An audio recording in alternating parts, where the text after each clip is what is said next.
xamar iyo xarar dheer inta u dhaxaysa aad baad u mahadsantahay waxaan salaamayaa guud ahaan dadka fursadda u helaya barnaamijka inay daawadaan waxaan ku dhashay degmada xarar dheer oo ka tirsan gobolka mudug dabcan dadka marka la yiraahdo xageed ku dhalatay qofba meel buu sheegtaa Soomaalidu laakiin waxay u badneed inta badan inay sheegtaan magaalada madaxda maaha jacayl gaar ah oo ay dadku u qabeen magaalada madax inay ku faanaan laakiin arrimo badan ayaa jiro dabcan barnaamijyo kale aan ku sheegi karno xardheer ayaan ku dhashay ku barbaaray dugsiga hoose ka bilaabay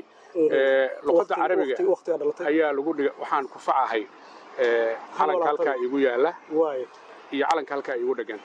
ayaan isku facnahay mataano isku fac baan nahay 1960kii xorriyadii ayaan dhashay sanad kasta marka la dabaaldegayo July iyo June anna waa dabaaldega dad baa da'dooda qariyo oo yiraahda intaasaan jira laakiin ilaahay markuu ku siiyo cimri dheer iyo caafimaad inaad uga mahad celisid waa inaad qarisid ma marka xareeraan ku dhashay iskuulka ka bilaabay 1960kii iyo 60kii maaha waa dhalashadii taas haye marka wala doo fiirso 66 adoo 6 jir aad iskuulka bilaabaysaa luqadda carabiga lagu dhigan jiray anagu bajeelaha ama shahaadadu orange bay ahaan jirto baga ugu horeeya magacaaga iyo iskuulka iyo dawladda magaceeda ku yaala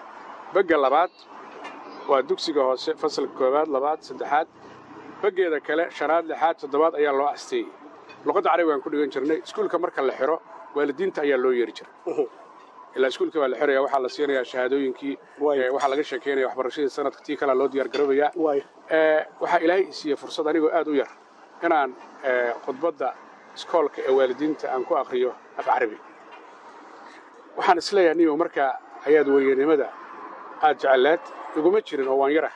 laakiin sida ilaahay ii siiyey fursadda iyo heybadaas alxamdulilah aan ku akhrinayo marka waxaad akhrin jirtay inta badan akhbaar mise maya waxaan akhrinayaa iskuulka sanadkan waa uu furaa fasalada la dhiganaya intaa bay ahaayeen khudbadda waalidka loogu talagalay ayaan on behalf dugsigan oo ka wakiila akhrinaya carabi ku akhrinaya waa yarax markaa weriyaad noqonaya iguma jirin مستمعينا الكرام أحبائي الأعزاء كويسة عليا وهي مركان دمينay dugsigii hoose waxaan u soo wareegnay Muqdisho dugsi waxa jira la yiraahdo Maxamed Xarbi oo ku yaala xamar iskuulkaas iskuulkii dhuxu ahaa goorma soo wareegtay luqadii carabiga waa laga tagay waxaan noqonay 1900 iyo 70kii ay xamar soo wareegay